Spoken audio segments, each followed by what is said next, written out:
Yes news Marathi चॅनलच्या ताज्या घडामोडींसोबत update राहण्यासाठी चॅनल सबस्क्राइब करून घंटी समोरील बटन दाबा आणि अपडेट रहा।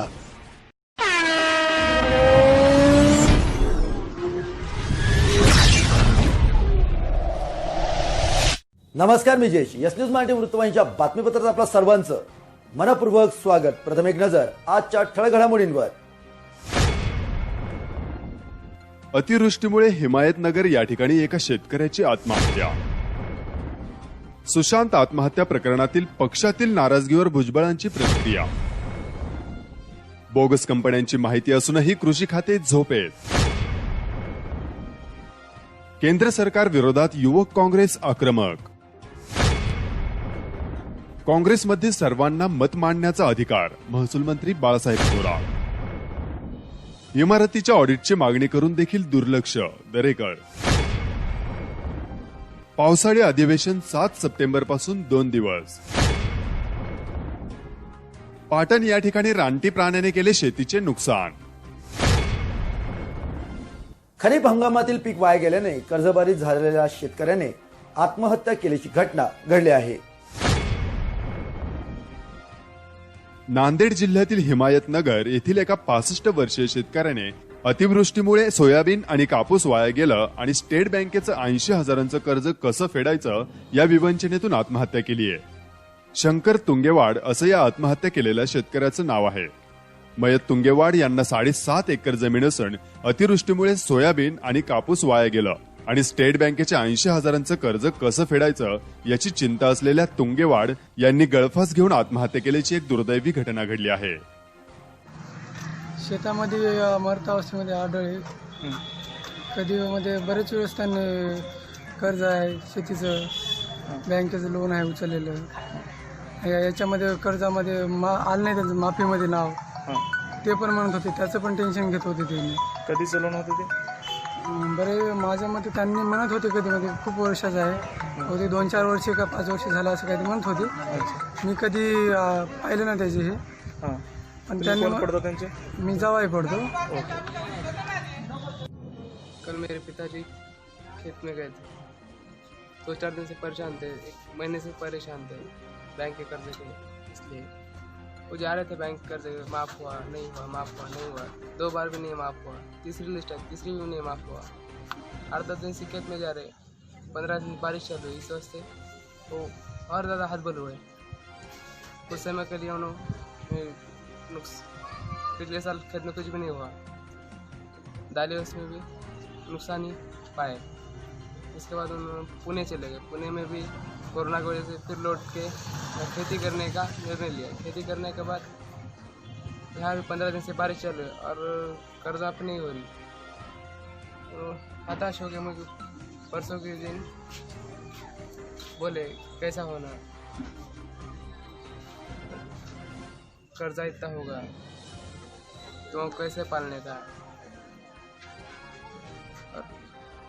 कल 24 तारीख को सुबह में खेत देखने गए और कपास खराब हो रही थी बारिश की वजह से। इस साल का भी सीजन चलेगा, इस डर से उन्होंने पॉइजन ले लिया और मुझे यही बात निकल गई। आज शंकर पोतन्ना तुंगेवाड हा शेतकरी सतत नापिकी व हे शेतात पिकत नाही म्हणून त्यांनी मागच्या वर्षी म्हणजे डिसेंबरमध्ये त्यांनी पुण्याला गेले होते कामासाठी। पुन्हा हे कोरोना महामारीमुळे परत आले। ते त्यांना कुठे जरी गेलं तरी ते सध्या म्हणजे याच्यामध्ये होते, ते डिप्रेशन, ते डिप्रेशनमध्ये येऊनच सकाळी आत्महत्या केलेत। तरी सरकार आणि त्याच्या नावावर बहुतेक मला वाटते भारतीय स्टेट बँक शाखा हिमायतनगर यांचं कर्ज आहे, ते कर्जमाफीमध्ये सुद्धा नाव आले नव्हतं त्यांचं। तरी शासनाने लवकरात लवकर शेतकऱ्यांचे जे काही कर्जमाफी असेल हे त्वरित देऊन बाकीची तरी आत्महत्या थांबावी ही विनंती। प्रतिनिधी नरेश तृप्तिवार, एस न्यूज मराठी वाहिनीच्या बातम्यांकरिता नांदेड। सुशांत सिंग आत्महत्या प्रकरण, पक्षातील नाराजगी, पाणी प्रश्नासंदर्भात छगन भुजबळ यांनी प्रतिक्रिया दिली आहे। पार्थ पवार यांनी अभिनेता सुशांत सिंह राजपूत आत्महत्या प्रकरण सीबीआयकडे देण्याची मागणी केली। त्यानंतर आरोप प्रत्यारोपांची मालिका सुरू असताना आता राष्ट्रवादीचे नेते आणि राज्याचे अन्न व नागरी पुरवठा मंत्री छगन भुजबळ यांनीही या मागणीचं समर्थन केलं आहे.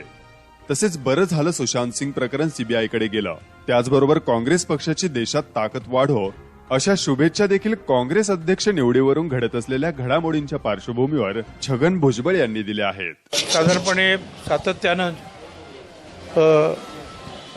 कालांतरानं आमच्या ह्या सगळ्या बैठका होत असतात. त्याच्यामध्ये कलेक्टर आहेत, म्युन्सिपल कमिशनर आहेत, पोलीस कमिशनर, SP, सगळे आरोग्य अधिकारी वगैरे, CO वगैरे सगळं.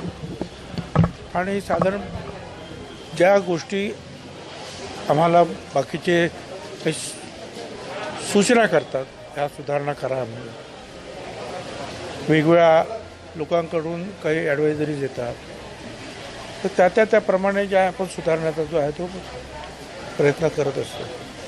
आणि मला असं वाटतं की आज या मितीलाच आपण जिल्ह्यामध्ये प्रत्येक तालुक्याच्या ठिकाणी ऑक्सिजन बेड्सची व्यवस्था केलेली आहे.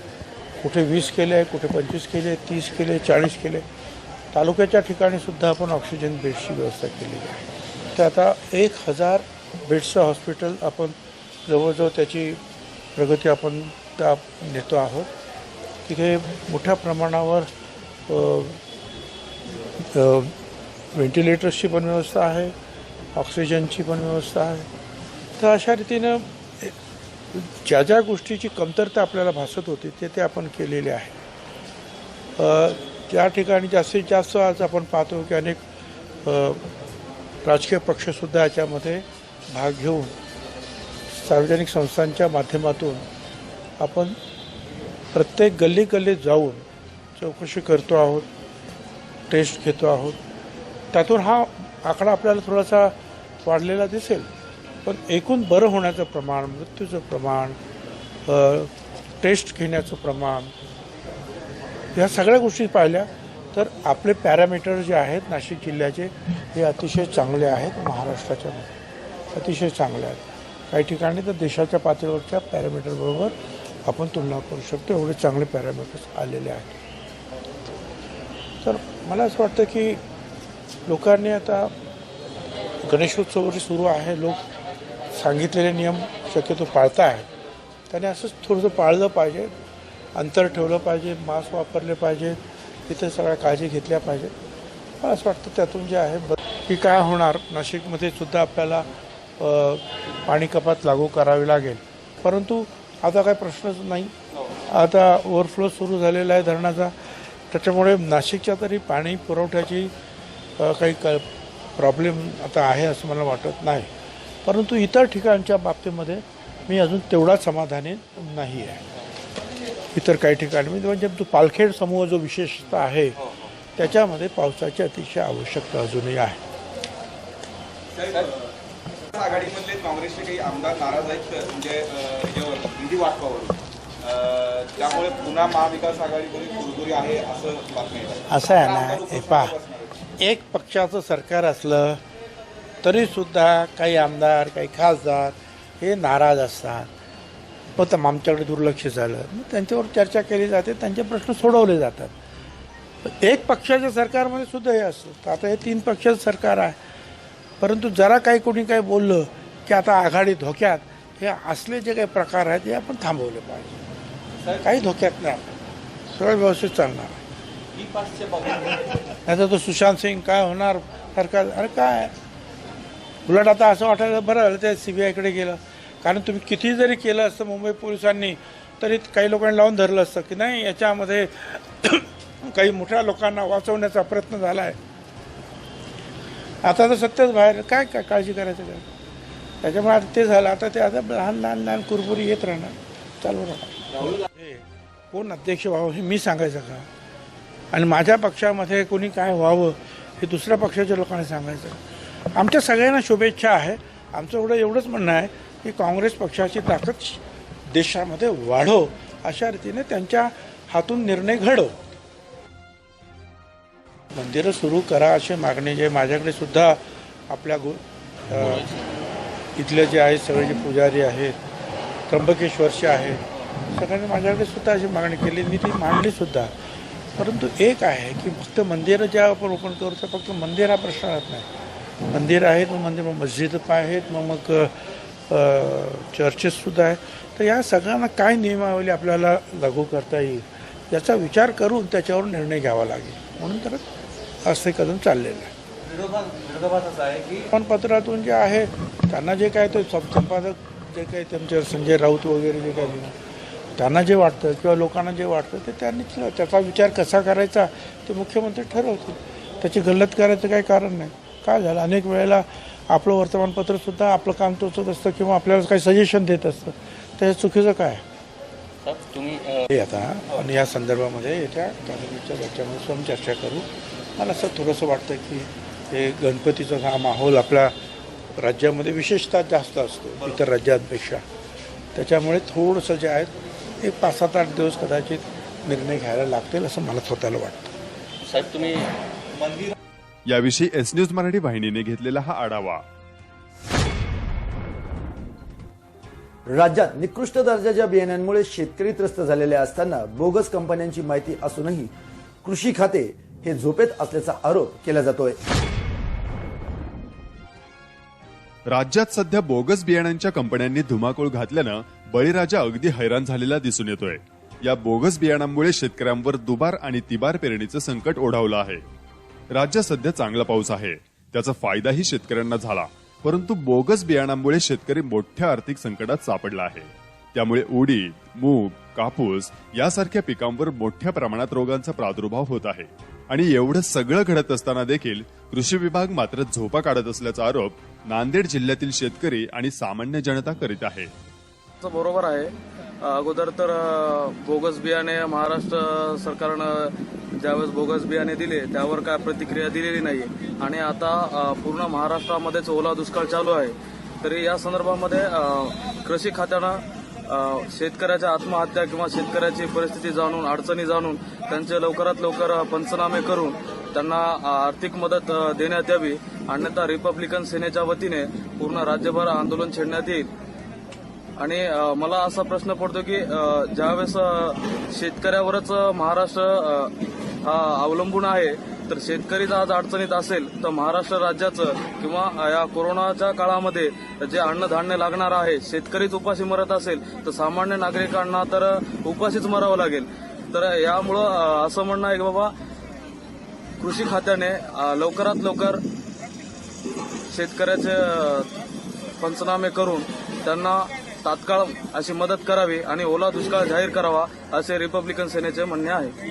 म्हणून जे सरकार बोगस बियाणं देते त्याच्यावर थोडी पाहणी करावी, योग्य ते बियाणं वापरावे. आणि शेतकरी दिवस रात्र कष्ट करून त्याचा काही फायदा होत नाही. एक तर पाऊस बी साथ देत नाही आणि वरून इकडं लॉकडाऊन बी आहे, सगळी महागाई वाढली. अशामध्ये सरकार शेतकऱ्याला फसवत आहे आणि शेतकरी एवढं काम करून बी त्याच्या हातात 4 प्रतिनिधी नरेश तृप्तिवार, एस न्यूज मराठी वाहिनीच्या बातम्यांकरिता नांदेड. लाखो युवक बेरोजगार झाल्याने केंद्र सरकार विरोधात युवक काँग्रेस आक्रमक भूमिका हाती घेतली असून अमरावती जिल्हा अधिकारी कार्यालयावर उग्र स्वरूपाचे आंदोलन करण्यात आलं आहे. देशात 2014 मध्ये भारतीय जनता पक्षाचे सरकार नरेंद्र मोदी यांच्या नेतृत्वात निवडून आले. यावेळी आता अच्छे दिन येणार आणि देशातील बेरोजगारी नष्ट होणार असे देशातील युवकांना वाटत होते. मात्र या काळात लाखो युवक बेरोजगार झाल्यामुळे केंद्र सरकार विरोधात युवक काँग्रेसचे नेते कुणाल राऊत यांच्या नेतृत्वाखाली अमरावती जिल्हाधिकारी कार्यालयावर मोर्चा काढण्यात आला. आक्रमक झालेल्या कार्यकर्त्यांनी जिल्हाधिकारी कार्यालयाबाहेरील बॅरिगेड्स तोडत जिल्हाधिकारी कार्यालयात प्रवेश केला आहे. तसेच पंतप्रधान नरेंद्र मोदी यांच्या विरोधात घोषणाबाजी देखील त्यांनी यावेळी केली. आज अमरावती जिल्ह्यात महाराष्ट्र प्रदेश युथ काँग्रेस द्वारा आयोजित रोजगार दो असं आंदोलन जिल्हाधिकारी कार्यालय याच्या समोर झालं. आमची मागणी आहे की केंद्र सरकार जे नोटबंदी, GST, अजून करोनामुळे 30 करोड युवकांचा रोजगार ह्या देशात गेला, त्याच्यासाठी केंद्र सरकार यांनी स्थानिक लोकांना, अमरावती जिल्ह्याचे लोकांना इथेच अमरावतीमध्ये रोजगार दिला पाहिजे. त्याच्यासाठी नवीन स्कीम आणली पाहिजे, या नवीन फॅक्टरी नवीन कंपनी इथे आणली पाहिजे केंद्र सरकारने, जेणक्यान की नवीन युवकांना युवतीला इथे रोजगार भेटायला पाहिजे. आज इथे माझ्या प्रतिनिधी दत्तराज इंगळे, एस न्यूज मराठी वाहिनीच्या बातम्यांकरिता अमरावती. काँग्रेस पक्षामध्ये प्रत्येकाला आपले मत मांडण्याचा अधिकार असल्याचं मत महसूल मंत्री बाळासाहेब थोरातांनी व्यक्त केलं आहे. काँग्रेस अध्यक्षपदावरून सुरू असलेल्या विषयासंदर्भात थोरातांनी प्रतिक्रिया देत, काँग्रेस पक्षामध्ये प्रत्येकाला आपले मत मांडण्याचा अधिकार असतो. ज्यांनी त्यांनी पत्र लिहिले होते त्यांनी त्यांची इच्छा मांडण्याचा प्रयत्न केला. आता हा वाद मिटला आहे. काँग्रेस वर्किंग कमिटीची बैठक झाली असून या बैठकीमध्ये पुन्हा सोनिया गांधी यांना काँग्रेस अध्यक्षपदी नियुक्ती करण्यात आली आहे, अशी प्रतिक्रिया प्रदेश काँग्रेसचे अध्यक्ष बाळासाहेब थोरात यांनी दिली आहे. काल तर काँग्रेसची दिल्लीला बैठक झाली. अध्यक्षाचे 11 महाराष्ट्रातले पण काही जे नेते होते काँग्रेसना कांदेकरांच्या विरोधात पत्र लिहिलं होतं. कसं पाहत नाही, विरोधात पत्र होतं असं म्हणता येणार नाही. त्यांनी त्यांचं मत मांडलं होतं, पण अपेक्षित असं होतं की ह्या गोष्टी ज्या आहेत, काँग्रेस हा पक्ष असा आहे की याच्यात चर्चा होत असते, यात आपले विचार मांडू शकता असा पक्ष आहे. त्यांनी त्या लेखी स्वरूपामध्ये दिलं ही वस्तू. त्याच्यावर काल वर्किंग कमिटीवर चर्चा झाली आणि त्याच्यावर पूर्णपणे आता पडदा पडलेला आहे. आदरणीय सोनियाजी ह्या राहणार अध्यक्ष आमच्या. प्रतिनिधी राजेश मोरे, एस न्यूज मराठी वाहिनीच्या बातम्यांकरिता मुंबई. इमारतींचे ऑडिट करण्याची मागणी करून देखील त्याकडे सरकारने दुर्लक्ष केल्याचा आरोप विरोधी पक्ष नेते प्रवीण दरेकर यांनी केला आहे. रायगड जिल्ह्यातील महाड तालुक्यात काजळपुरा या ठिकाणी पूर्ण इमारत कोसळल्याची गंभीर दुर्घटना घडली आहे. यामध्ये 150 ते 200 लोक अडकलेले आहेत आणि 4 ते 5 नागरिकांचा देखील या ठिकाणी मृत्यू झाल्याची माहिती समोर येते. ग्रामीण भागात आणि तालुक्यामध्ये अशा दुर्घटना घडणं ही राज्यासाठी अत्यंत दुःखद परिस्थिती आहे, अशी प्रतिक्रिया विरोधी पक्षनेते प्रवीण दरेकर यांनी दिली आहे. दरम्यान याबाबत सरकारने इमारतीची ऑडिट करण्याची मागणी करूनही याकडे सरकारने लक्ष दिले नाही. आता तरी सरकारने संपूर्ण महाराष्ट्रामध्ये ज्या ठिकाणी इमारती जुन्या झाल्या आहेत त्या ठिकाणी त्या इमारतींचे ऑडिट करण्यात यावे आणि आता तरी सरकारने गंभीर व्हावे. त्याचबरोबर भविष्यात इमारतीमुळे लोक मरणार नाहीत याची काळजी देखील घ्यावी, असं मत विरोधी पक्षनेते प्रवीण दरेकर यांनी व्यक्त केलं आहे. महाड येथे झालेली दुर्घटना ही अत्यंत गंभीर अशी आहे. मी नुकतीच माहिती घेतली, 4-5 लोक मृत्युमुखी पडून जवळपास 150-200 कुटुंब, 150-200 नागरिक त्या ठिकाणी अडकल्याची माहिती आहे. आत्ताच मला माहिती कळल्यामुळं मी लगेच महाडकडे आता या ठिकाणी निघालेलो आहे.